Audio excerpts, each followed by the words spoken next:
اس کے بعد گریجویشن میں نے علامہ اقبال اوپن یونیورسٹی سے مکمل کیا۔ اسی کے ساتھ ساتھ ایم اے بھی میرا اسی سال علامہ اقبال اوپن یونیورسٹی سے مکمل ہو گیا ہے اللہ کے فضل و کرم سے، اور ابھی میں مزید ایم فل کے ٹیسٹ کی تیاری کر رہا ہوں۔ السلام علیکم ورحمۃ اللہ وبرکاتہ ناظرین، امید ہے کہ آپ سب خیر و عافیت سے ہوں گے۔ یہاں پر فضلاء کرام کے انٹرویوز ریکارڈ کیے جا رہے ہیں۔ مختلف مدارس میں تمام وفاقات کے امتحانات کے اندر پوزیشن حاصل کرنے والے فضلاء کرام، ان کے انٹرویوز کا مقصد یہ ہے کہ وہ اپنی وہ محنت اور اپنی وہ لگن کے ساتھ جو انہوں نے پڑھائی کی ہے وہ اپنے دوسرے فضلاء کو دکھا سکے، اور بالخصوص ان کی جو وہ محنت ہے اس محنت کی حوصلہ افزائی اور خراج تحسین بھی اس کو پیش کیا جا سکے۔ یہی ان انٹرویوز کا مقصد ہے۔ تو آج ہمارے ساتھ کراچی سے مولانا حسن ملک صاحب موجود ہیں۔ تنظیم المدارس کے امتحان میں انہوں نے متعدد پوزیشنیں حاصل کی، اور بالخصوص دورہ حدیث کے امتحان میں ان کی دوسری پوزیشن تھی۔ تو ہم ان سے پوچھیں گے کہ آپ نے کیسی محنت کی، کس طریقے سے آپ نے یہ مرتبہ اور مقام حاصل کیا، اور آگے کا آپ کا کیا ارادہ ہے اور کیا ویژن ہے۔ مولانا حسن ملک صاحب، السلام علیکم ورحمۃ اللہ وبرکاتہ۔ وعلیکم السلام ورحمۃ اللہ وبرکاتہ۔ بہت امید بہت ہے کہ آپ شکریہ آپ خیریت کا۔ سے ہوں گے، اور آپ کا وقت دینے کا بہت شکریہ۔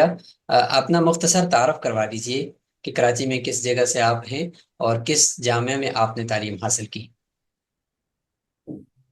میرا نام حافظ محمد حسن ملک ہے، اور میرا تعلق اورنگی ٹاؤن کراچی سے ہے۔ میں نے حفظ اقرا ترتیل القرآن سے کیا، جو کہ اورنگی ٹاؤن میں واقع ہے۔ پھر تجوید کا کورس شمس العلوم سخی حسن سے کیا۔ اس کے بعد 2016 میں نے درس نظامی میں ایڈمیشن لیا، جامعہ انوار القرآن گلشن اقبال بلاک 5 میں، اور وہاں پر میں نے 7 سال درس نظامی کی تعلیم حاصل کی۔ پھر دورۃ الحدیث شریف کے لیے دارالعلوم امجدیہ میں نے داخلہ لیا، اور وہاں سے میری فراغت 2024 میں ہوئی۔ کیا بات۔ تو اس امتحان کے اندر آپ کی پوزیشن ملکی سطح پر رہی یا صوبائی سطح پر؟ الحمدللہ، اللہ کے فضل و کرم سے عالیہ یعنی کہ 5ویں اور 6ٹھے سال میں تنظیم المدارس اہل سنت پاکستان کے تحت پورے صوبہ سندھ میں میری پہلی پوزیشن رہی، اور عالمیہ یعنی کہ 7ویں اور 8ویں سال میں پورے پاکستان میں میری دوسری پوزیشن رہی ہے۔ ماشاء اللہ۔ تو اس محنت کے پیچھے کیا راز ہے کہ آپ کس طرح کی محنت کرتے تھے، اور پڑھنے کے دوران آپ کا طریقہ کیا تھا جو دوسروں کے لیے بھی ایک سبق کا باعث ہو؟ سب سے پہلی بات تو یہ ہے کہ جو میرے والدین تھے انہوں نے مجھے مکمل طور پر سپورٹ کیا، اور پڑھائی کے علاوہ دوسری کسی مصروفیات میں مجھے ملوث نہیں رکھا، اور مکمل طور پر مجھے پڑھائی کے لیے ایک طریقے سے وقف کر دیا تھا۔ یہ سب سے پہلا سبب بنا پڑھائی میں آگے بڑھنے کا۔ اور اس کے علاوہ بھی دوسری سب سے بڑی بات یہ ہے کہ میرے والد صاحب نے درس نظامی میں داخلہ لینے سے پہلے جب میں تجوید کرتا رہا تو ایک الگ سے ایک استاد صاحب ہمارے گھر میں، والد صاحب نے ان سے اجازت لے کر ان کا وقت مانگا، اور 2 سال ان سے عربی گرامر میں پڑھتا رہا، جس کی وجہ سے درس نظامی کی کتب کو سمجھنے، اسے پڑھنے، اور امتحانات میں اسے لکھنے، اور امتحانات میں مکمل طور پر اس میں گرفت حاصل کرنے میں میرے لیے آسانی کا سبب بنتا رہا۔ اور جو مجھے اساتذہ کرام ملے اللہ تبارک و تعالیٰ کے فضل و کرم سے، انہوں نے مجھ پر کڑی محنتیں کی اور بہت زیادہ جد و جہد کیا، اور انتہائی دل لگی کے ساتھ مجھے پڑھایا ہے۔ میں یہی سمجھتا ہوں کہ والدین اور اساتذہ کرام کا مجھ پر خصوصی کرم، ان کا خصوصی فضل رہا، اور ان کی سخت کڑی محنت کے سبب اور انہی کی وجہ سے آج میں اس قابل ہوں کہ اللہ تبارک و تعالیٰ نے مجھے یہ مقام اور مرتبے سے نوازا ہے۔ بہت خوب۔